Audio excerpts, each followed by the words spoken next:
les bendiga, Dios les bendiga. Qué alegría, qué gusto saludarles. Oiga, el horno está terrible en el Medio Oriente. Terrible. ¿Sabe qué es lo bonito de la palabra del Señor? Lo bonito de la palabra del Señor que usted puede conocer desde el principio, ya usted sabe cómo va a terminar. Porque tenemos el Dios que conoce el fin desde el principio. Y le anticipo, porque esto que vamos a escuchar, usted tiene que afinar su oído. A usted que le gusta opinar sin conocer las escrituras, que enseguida va diciendo que los israelitas, que los genocidas, que los no sé qué, cállese la boquita y escuche, conozca la palabra del Señor primero. Porque eso es lo importante de conocer la escritura, saber cómo terminará todo. Porque Irán, su pensamiento es destruir a Israel y que Israel desaparezca, pero Israel no va a desaparecer. La Biblia es clara, enfática y categórica. Israel va a quedar solo. En un momento de la historia Israel va a quedar solo, pero esa soledad aparente es para mostrar que tiene un protector que lo defiende, que se llama Jesucristo, y Jesucristo le va a dar el pago. En este caso voy a ser preciso y directo. En este caso le va a dar el pago a Irán. Pero no me voy a adelantar porque traigo una conferencia por un historiador, es un pastor, es un historiador, es un maestro, nuestro hermano muy querido, Antonio Restrepo, pastor de la Iglesia Pentecostal Unida de Colombia, nuestro hermano. Entonces vamos a escuchar al hermano Antonio Restrepo. Afina el oído. Tú debes conocer esto.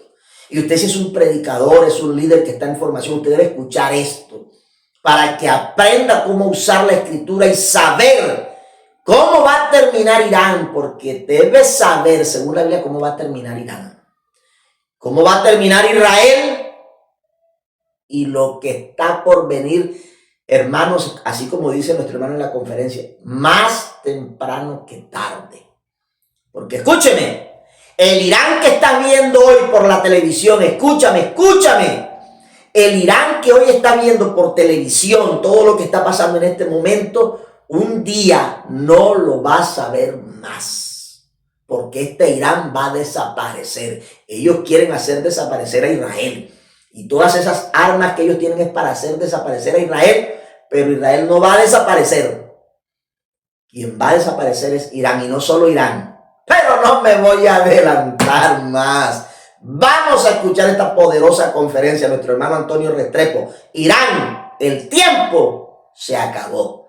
Escuchemos a nuestro hermano Antonio. Vamos a irnos al libro de Jeremías.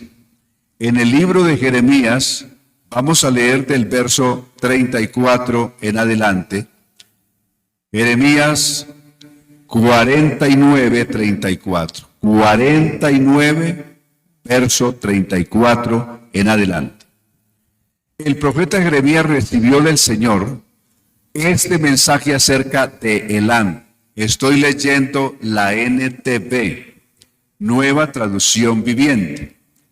Dice: al comienzo del reinado de Sedequías, rey de Judá, esto dice el Señor de los ejércitos celestiales. Eso dijo el 35. Destruiré, lo que está diciendo este verso 35, dice Dios, destruiré a los arqueros de Elam, lo mejor de su ejército, dice Dios que los va a destruir.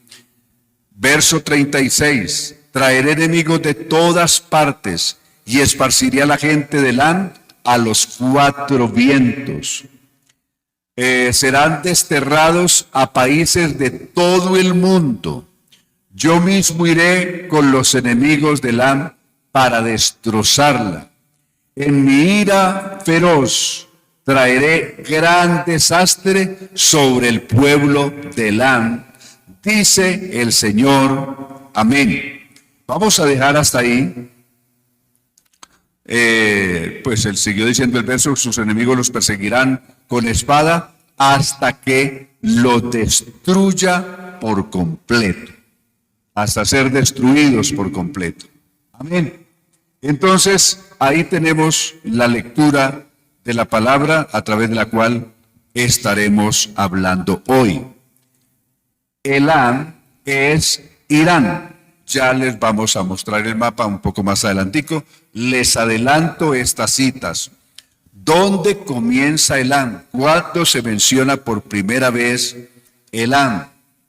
Elam es mencionado por primera vez en Génesis capítulo 10, verso 22. Elam fue el hijo mayor de Sem. Recuerdan que de Sem también vino Abraham, es decir, el pueblo semita, de donde vienen también los judíos, el mundo árabe, en fin. Entonces, Elam fue el hijo mayor de Sem, según Génesis 10, 22. Posteriormente vamos a encontrar a Elam en el capítulo 14 del libro de Génesis, en el verso 9, cuando vino una invasión de varios países, de varios pueblos, que invadieron Sodoma, saquearon la ciudad y se llevaron a la gente más o menos importante, secuestrada o como cautiva, y que le dieron la noticia a Abraham, porque entre ellos fue llevado también Lot, sobrino de Abraham, y que Abraham fue a rescatarlos de las manos de estos captores. Entre esos países que vinieron a invadir a Sodoma y Gomorra, según Génesis 14, vino también las tropas o el ejército o el rey de Elam, vino con sus tropas, unido desde luego a otros países de esa zona, para hacer o cometer este crimen, robando a las personas, robándoles sus bienes, y como si fuera poco después de saquearlos, se llevaron a un grupo de secuestrados importantes, entre los cuales también estaba Lot, y que fue Abraham el que fue y los rescató con sus obreros, con sus esclavos, con sus servidores que servían a Abraham, fue y recuperó no solamente a los secuestrados, sino también lo que estas personas habían robado de Sodoma, según el registro de Génesis 14. Bien, ¿dónde va a mencionarse más a Elam? Lo va a mencionar varias veces en la Biblia. Por ejemplo, cuando Dios anuncia su ira sobre diversas naciones, en el capítulo 25 de Jeremías, que se habla del juicio de Dios sobre diversas naciones, incluso anunciando que Judá sería llevado cautivo, desde luego, a Babilonia. En el verso 25, Jeremías 25, 25, nos habla de Elam. Entre los países que Dios dice que derramará su copa, la copa de su ira, aparece Elam en Jeremías 25, 25. En Daniel capítulo 8, verso 2, se menciona a Elam y su capital era Susa. La capital de Elam era Susa o de Persia. O sea, se conoce en la historia de la Biblia como Elam o como los persas, así son conocidos. Entonces, allí Daniel está diciendo en el año tal, en fin, del reinado de tuvo esta visión, la visión del famoso carnero y el macho cabrío, que va a ver en esta visión del capítulo 8 de Daniel. El carnero representa el imperio medo-persa, que en ese momento pues era el persa más fuerte que los medas, y por lo tanto eran los que encabezaban el reino en ese momento, y se anuncia que del norte se desplaza un macho cabrío, o sea, un chivo, que termina destruyendo al carnero. El chivo representa el imperio de Alejandro, el conquistador Alejandro Magno, que termina derrotando a los medo-persas y estableciendo el imperio griego ante la decadencia del imperio medo-persa. Eso es lo que está describiendo ahí en ese capítulo 8 de Daniel, y diciendo que la capital de aquel entonces de Elam se llamaba Susa, o también se conoce como Susán. Bien, entonces ahí tienen los pasajes. Ahora, después de esto, vamos a ver el mapa para que lo ubiquen mejor. Observen en el mapa cómo aparece Elam. Y aquí lo tenemos. Tenemos en la parte moradita, en el color morado, ahí tenemos a Elam. Note que las ciudades principales que ahí tenía Elam son Aiwan, y también tiene Susa, y abajo tiene Asha. Entonces, ahí tiene. Y note que tiene, por los laditos, el mapa tiene persas, tiene partos, tiene medos, en fin. Eso es el antiguo imperio, parte de lo que fue el imperio medo-persa en su tiempo, que fue unos imperios grandes en su época, mencionada ya en la Biblia, por allá en los tiempos de Daniel y de otros profetas, como lo hizo Jeremías en su tiempo y como lo haría Isaías también algunas veces. En fin, ahí está el imperio medo-persa y se conocía como Elam. Elam es lo que hoy es Irán. Lo que el Elam de la Biblia es el Irán de hoy. En este Irán hagamos ya un recuento un poco de lo que es ya el Irán moderno. El Irán moderno, en este país reinó por mucho tiempo el padre de Reza Pahlavi, conocido como el Shah de Irán. Durante la Segunda Guerra Mundial, durante la Primera Guerra Mundial y Segunda Guerra Mundial, principio por lo menos de la Primera Guerra Mundial, de la Segunda Guerra Mundial, estuvo un emperador que era muy amigo de Adolfo Hitler. Por lo tanto, cuando intervinieron los ingleses para conquistar para derrotar a los aliados de Adolfo Hitler y de Mussolini de Italia en todo ese Golfo Pérsico, derrocaron al papá de Muhammad, Reza Pahlavi, que era el emperador, que ese Reza Pahlavi es el que posteriormente se va a conocer como el Shah de Irán, a partir del año 41. Destronado su padre por orden de los ingleses, que ordenaron que abdicara en lugar de su hijo por la cercanía que tenía con Hitler, entonces se estableció su hijo, o el dictador, o el emperador, o rey, como se hacía conocer, Muhammad Reza Pahlavi, conocido popularmente como el Shah de Irán. Este Shah de Irán reinaría desde el año 1941, hasta enero 16 del año 1979. En el año 1979, el hombre cayó derrotado o recibió un golpe de Estado por un grupo religioso musulmán del ala chiita. Los musulmanes están divididos en dos ramas principales: sunitas, que son más o menos el 80% de los musulmanes, pertenecen a una rama que se llama los sunitas y son moderados. En cambio, el ayatollah Khomeini, por ejemplo, que es el que encabeza el golpe de Estado contra el Shah de Irán o contra Mohammad Reza Pahlavi, ese 16 de enero del año 1979, pertenece a una ala radical del sistema musulmán, que son los chiitas.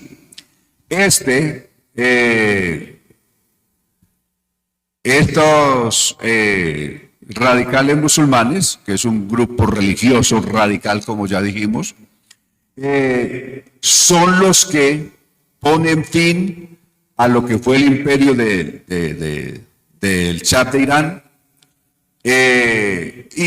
y se apoderan del país. Desde entonces se apoderaron de lo que hoy es Irán. Esta gente, para hacerse fuerte, han trazado diversas estrategias.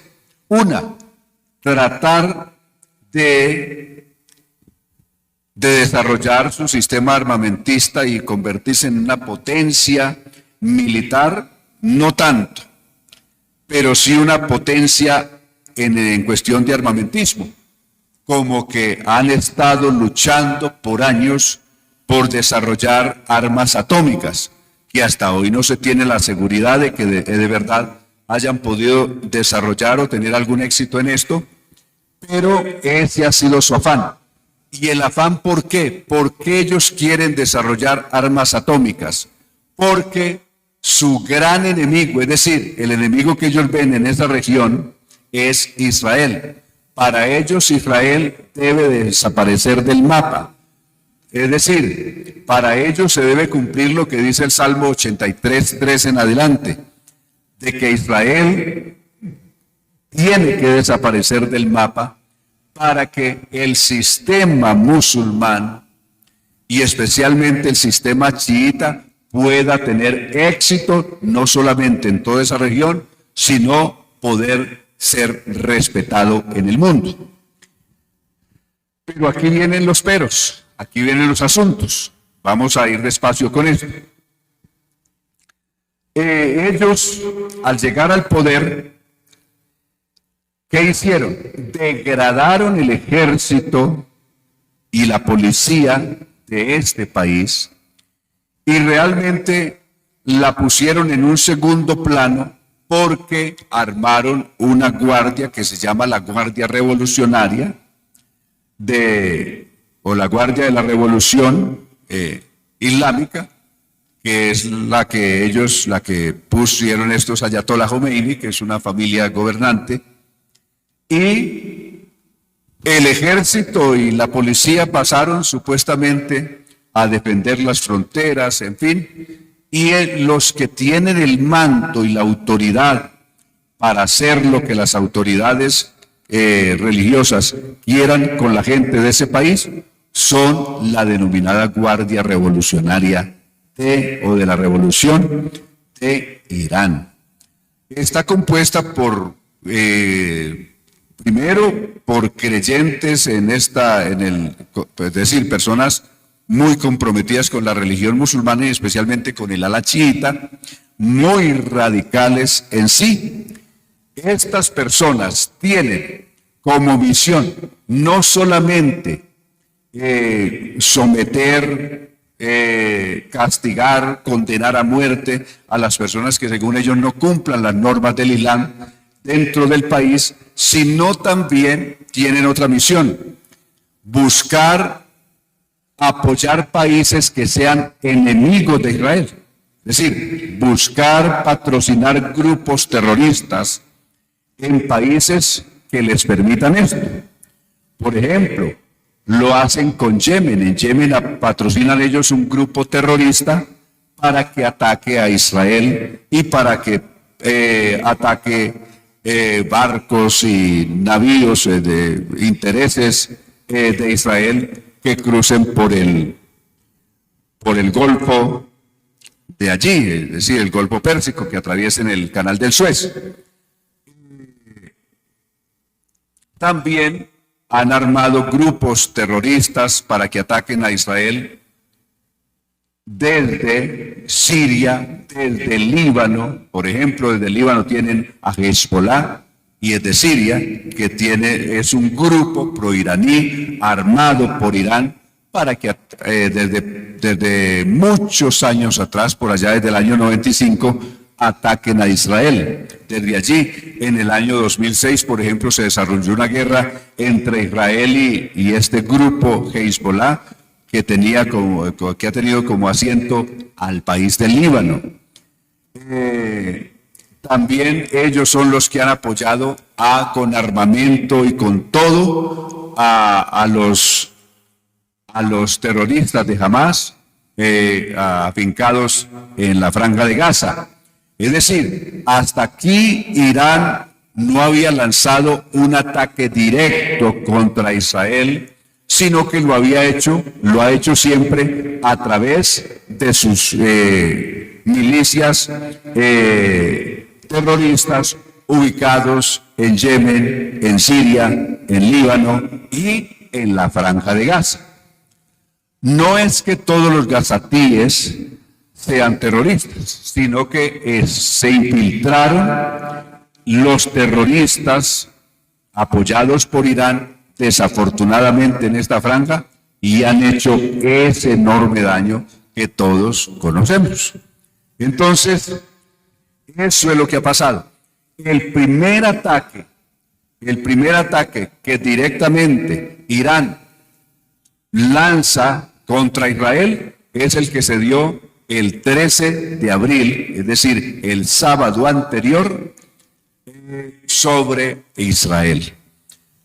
Pero la cuestión aquí es qué futuro tendrá o qué éxito tendrá a la larga Irán con su afán de destruir y desaparecer a Israel de la faz de la tierra, que eso es lo que se ha propuesto y lo que pregona a los cuatro vientos por todas partes. ¿Tendrá éxito? ¿Será que finalmente Irán alcanzará el objetivo de destruir completamente el Estado de Israel y hacerlo desaparecer de debajo del sol como lo ha prometido? Pues no, la profecía bíblica dice todo lo contrario. Hay en este momento hay un nerviosismo. Israel todavía no ha manifestado cuál sea la respuesta que dará abiertamente a Irán por este ataque.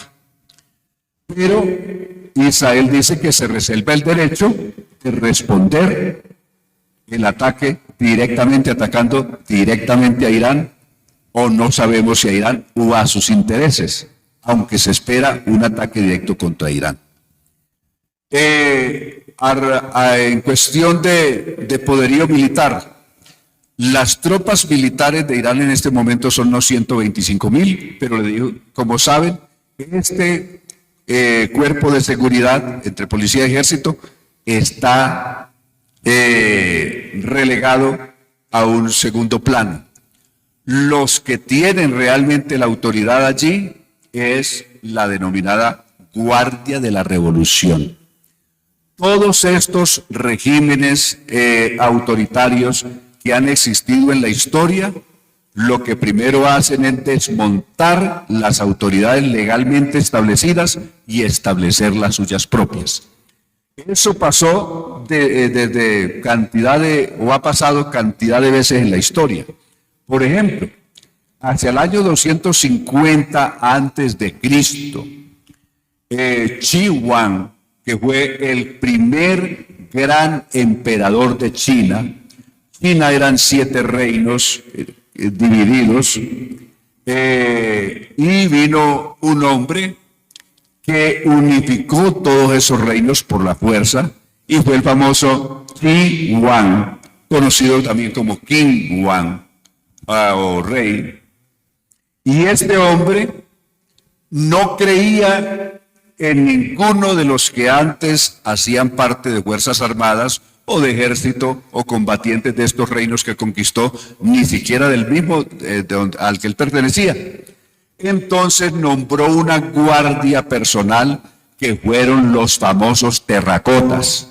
El ejército terracota compuesto para ese tiempo, estamos hablando del año 221 antes de Cristo al año 210.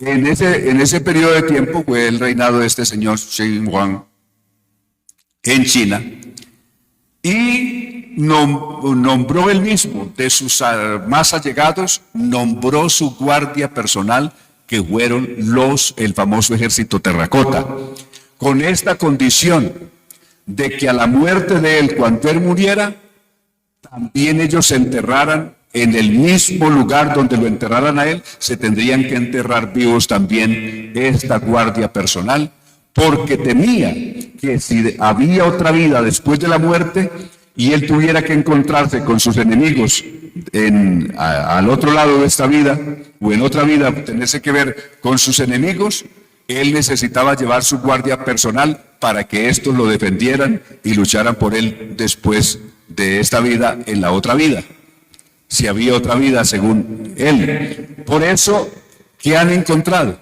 Han encontrado la tumba de Chi Huang, lo han encontrado en un lugar, una excavación que hicieron en un espacio más o menos de unos 200 metros por 60, ahí encontraron sepultados de pie todos los que fueron la famosa guardia cercana del gran emperador Chuan, los encontraron sepultados de pie, porque los enterraron vivos para que supuestamente guardaran después en la otra vida al emperador Chuan.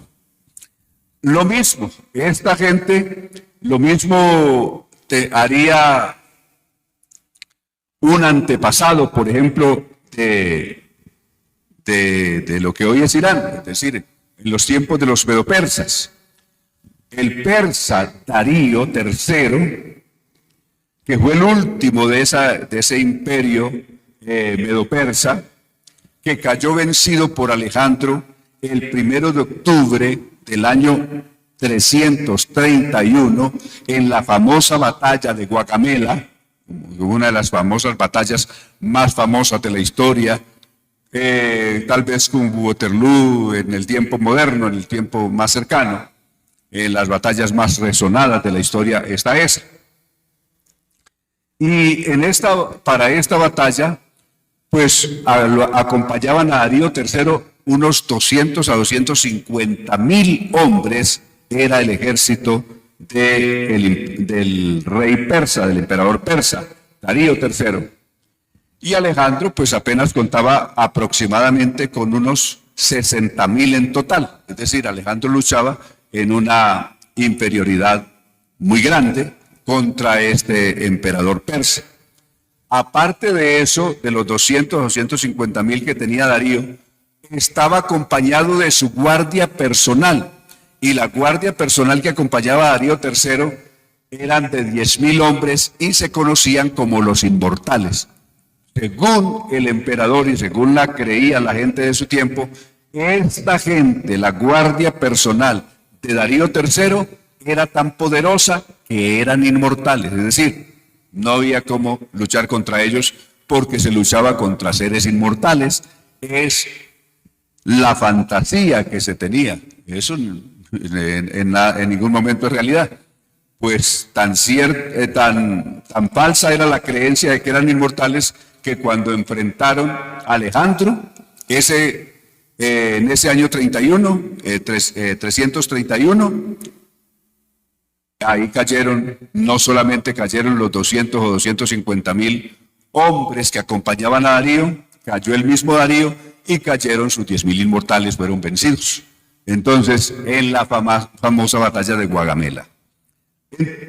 Y así sucesivamente. Entonces, la famosa familia gobernante actualmente de Irán, pues tiene entre 1 millón o un poco más de personas que pertenecen a esa guardia revolucionaria de la revolución musulmana o del Islam en Irán. Desarrollan afanosamente o han buscado desarrollar armas atómicas. Por lo menos ese es lo que han estado haciendo, no importándole las prohibiciones que ha hecho la organización que controla esto de la producción de armas atómicas o la proliferación de armas atómicas. Él ha desoído a todas estas entidades y se ha dedicado a la tarea de tratar de desarrollar armas atómicas con el único fin de destruir a Israel. Pero el asunto ahora está complicado. Israel ha mostrado que tiene una precisión, no solamente en su sistema investigativo, sino también en sus ataques. Sus ataques tienen una altísima precisión. Lo que teme la sociedad internacional ahora es que en respuesta Israel pueda volar los reactores atómicos que tiene Irán en su país y que también pueda volar las presas de agua donde se está alimentando o desarrollando las famosas aguas pesadas que hacen parte del sistema nuclear. Si Israel en un momento dado, como represalia, vuela los reactores atómicos o vuela las presas de agua pesada de Irán, puede causar un desastre tan enorme, y especialmente en el mismo Irán, es decir, para toda la población iraní eso sería fatal por la radioactividad que eso produce, por la irradiación que eso produce, y sería fatal. No voy a decir, no me gusta especular que eso va a pasar mañana, que eso va a pasar en 8 días, que eso va a pasar ahorita mismo. Lo que sí sé por la palabra de Dios aquí es que un día, no sé si más tarde que temprano o más temprano que tarde, va a haber un desastre de unas proporciones enormes en Irán. Lo dijo aquí la profecía. Volvamos a repetirlo. Aquí dice la profecía, lo que va a pasar allí es un desastre enorme. Por ejemplo, volvamos a repetir el verso 35. Esto dice el Señor de los ejércitos celestiales.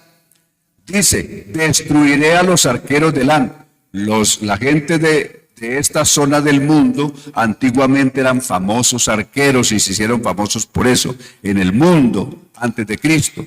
Y aquí, pues llamándolos de esa manera, dice que va a destruir a sus arqueros.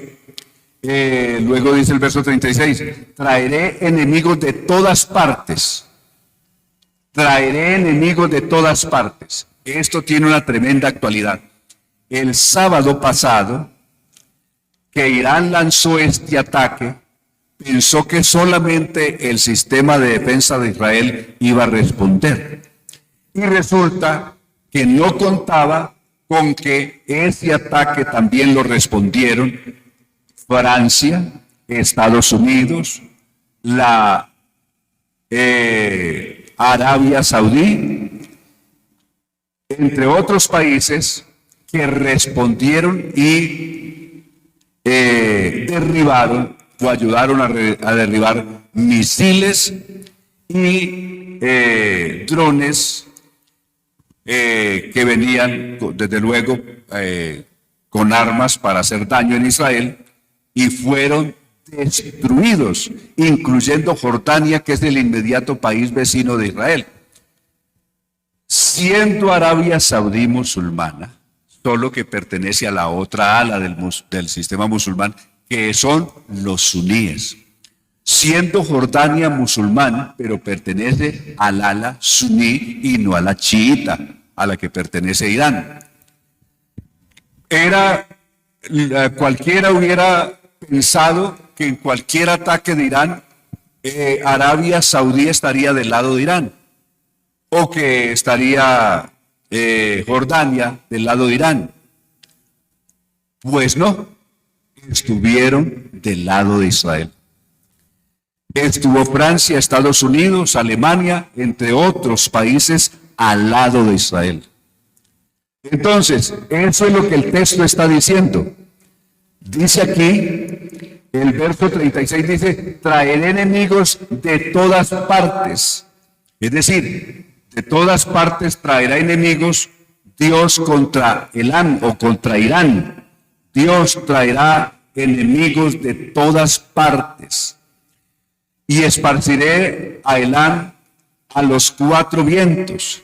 Serán desterrados a países de todo el mundo. Es decir, habrá tal desastre al interior de Irán por una invasión de unas proporciones enormes o un desastre nuclear que ocurra en su territorio, que obligue a las personas a tener que salir de ese país y a buscar refugio en cualquier lugar del mundo.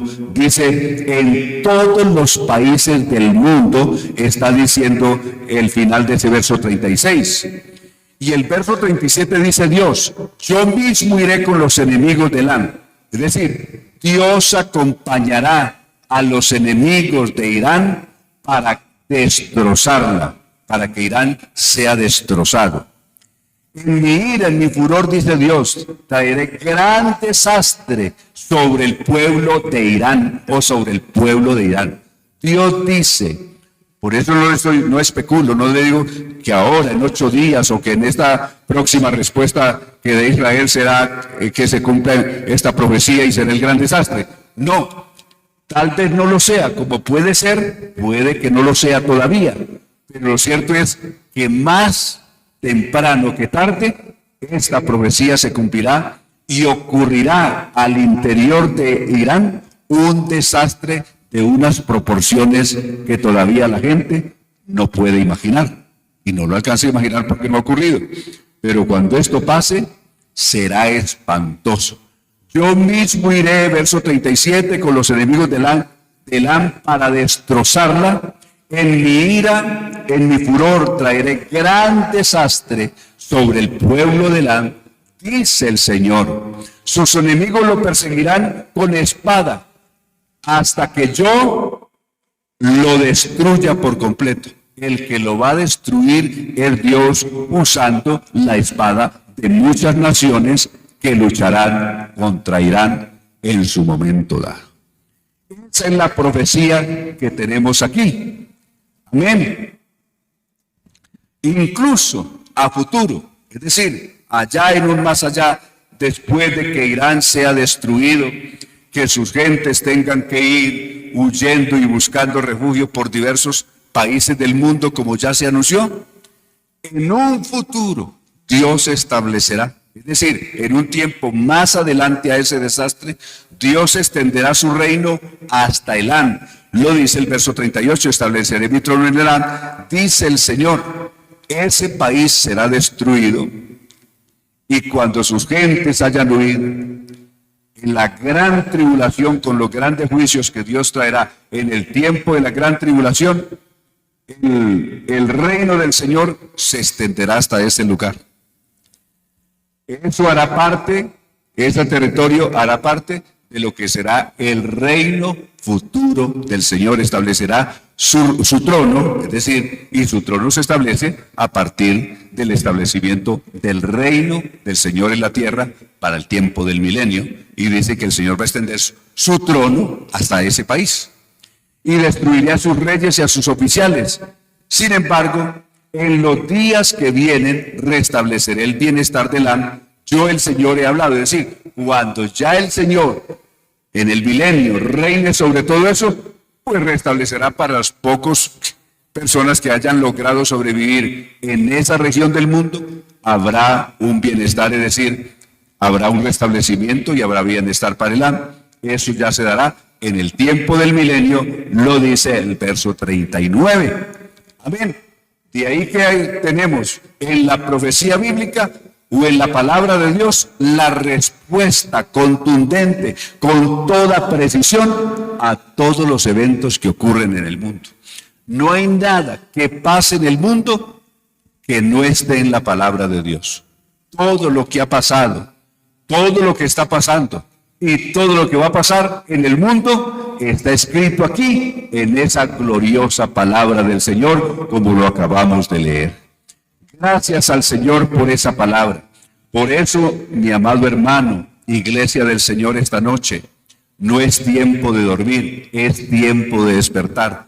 Hagamos una lectura adecuada, como dijo Pablo en Romanos capítulo 13, verso 11, diciendo que es ya hora de levantarnos del sueño. ¿Por qué? Porque ahora está nuestra salvación más cerca que cuando creímos, que la noche está avanzada, se acerca el día. Dice que nos despojemos de las armas de las tinieblas y nos vistamos de las armas de luz, que no andemos de noche o en tinieblas, porque el Señor nos sacó de las tinieblas y no tenemos por qué seguir viviendo en tinieblas. Tinieblas simboliza pecado, odio, maldad, en fin.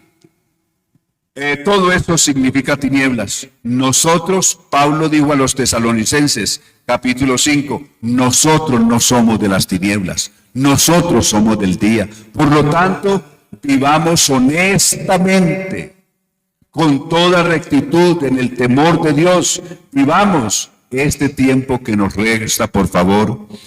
El tiempo del recogimiento de la iglesia está cumplido. Lo que estamos viviendo es un tiempo extra que se llama la paciencia de Dios. En segunda de Pedro, capítulo 3, verso 9, y del verso 14 en adelante al 16 de este mismo capítulo nos habla de ese misterioso o esa misteriosa paciencia de Dios que da una espera extra. Lo que el Señor nos está consiguiendo es una espera extra a la iglesia, pero toda paciencia tiene su límite. Amén. Entonces vivimos en ese límite. Como ya lo he dicho de otra manera, citándolo metafóricamente de otra manera, esto es como con los partidos de fútbol, que duran 90 minutos. Después de los 90 minutos, el narrador de fútbol o el comentarista dice, de aquí en adelante estamos por cuenta del árbitro. Pues para la iglesia los 90 minutos ya se cumplieron en la tierra. Estamos en este tiempo extra, estamos por cuenta del árbitro celestial, que no va a sonar el pito, sino que va a sonar la trompeta, porque el Señor mismo con voz de mando, con trompeta de Dios, descenderá del cielo, y los muertos en Cristo resucitarán primero. Luego nosotros, los que vivimos, los que hayamos quedado, seremos arrebatados juntamente con ellos para recibir al Señor en el aire, y así estaremos siempre con el Señor. Primera de Tesalonicenses 4, 16 y 17. Amén. Lo que está pasando, el conflicto del Medio Oriente, que siempre acapara nuestra atención, quiera usted o no quiera. Es más, la Biblia dice así: de la higuera aprended. La higuera es Israel. Todo lo que pasa con Israel, a los que estudiamos la Biblia, a los que conocemos el panorama profético, cada que hay un conflicto de esto nos llama la atención y hay que estar muy pendientes con lo que está sucediendo. Porque toda esta situación del Medio Oriente tiene que ver con la profecía. Mira, hermanos, lo que está sucediendo en este preciso momento, mientras yo estoy aquí dirigiéndome a ustedes, está marcado en la Escritura. Estoy hablando del Medio Oriente. ¿Quién es Irán? ¿Qué dice la Biblia de Irán? ¿Qué va a pasar con Israel? ¿Qué va a pasar con Estados Unidos? Israel se va a quedar solo. Todas estas naciones, hablando de las naciones del Medio Oriente, los vecinos de Israel, sobre todo por el lado del norte. Estoy hablando del norte de Israel. Todo esto está en la profecía. Escucha esto que te traigo hoy, para que no opines sin saber. Hay gente que le gusta hablar sin saber. No conocen nada y son los primeros que opinan. Todas estas naciones del Medio Oriente, enemigos, estoy hablando de los enemigos de Israel, ellos se van a reunir para atacar a Israel. La Biblia dice que ellos tienen un pacto secreto y en secreto han dicho, vamos a desaparecerlos para que no haya más memoria de ellos. Se pregunta mucho, y Estados Unidos, que siempre ha estado allí con Israel, ¿qué va a pasar con Estados Unidos? Porque la profecía dice que Israel quedará solo. Habrá una aparente soledad de todas estas naciones que protegen o que han sido aliados de Israel. Entonces Israel va a quedar solo y todas estas naciones van a ir por Israel. ¿Qué va a pasar en ese momento? Usted debe conocer bien cómo se están desarrollando estos asuntos y lo que viene. Porque la Biblia dice que una vez estas naciones que son enemigos de Israel decidan atacar a Israel, en ese mismo momento empieza el fin para ellas. porque Dios peleará por Israel. Eso no me lo inventé yo, eso está en la Biblia. Todas estas naciones enemigas de Israel que van a ir por Israel, eso está cerca. En este momento eso se está cocinando. Esas naciones van a ir por Israel. Israel va a quedar sola. Pero en el momento, cuando hablo de sola, la soledad de Israel va a ser estos países aliados. Y una vez ellos decidan ir por Israel, el Dios de Israel peleará por ellos. Vamos a escuchar a nuestro hermano Antonio Restrepo. ¿Quién es Irán? ¿Y por qué Irán odia a Israel? ¿Por qué ese conflicto? ¿Por qué todas estas armas que ellos están preparando, armas de destrucción masiva? ¿Por qué todas contra Israel? Porque olvídese, todos esos países que están desarrollando estas armas, estoy hablando de los países que están cerca de Israel, todas esas armas se están afilando para ir por Israel. Escuche esto que viene a continuación, nuestro hermano Antonio Restrepo explicando de dónde aparece Irán, qué va a pasar con Irán y por qué Irán odia a Israel.